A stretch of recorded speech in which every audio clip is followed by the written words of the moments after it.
सबैजनालाई नमस्कार।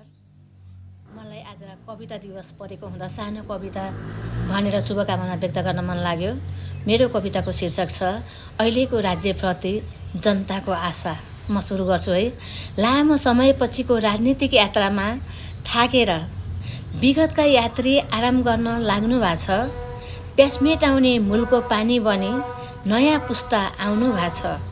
डुब्यो डुब्यो ढुङ्गा डुब्यो भन्दा माझी बनी आउनु भएको छ। उल्लो तीरबाट पल्लो तीरसम्म पार लगाउँछौँ भन्नुभएको छ। जनता सबै डुङ्गाका यात्री, डुङ्गा हाम्रो देश, माझी बनी पार लगाउने हामीले जिताएका नेता।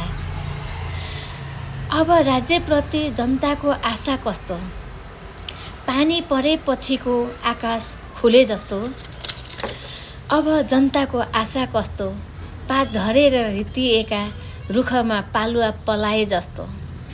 अब जनताको आशा कस्तो, हिउँ रितिएर देखिएका पहाडमा हिमपात परे जस्तो। अब जनताको आशा कस्तो, अन्धकार रात सकिएर प्रकाशमय बिहानी छाए जस्तो। अब जनताको आशा कस्तो, एक जन्मजात शिशुले मातृवात्सल्य काख पाए जस्तो।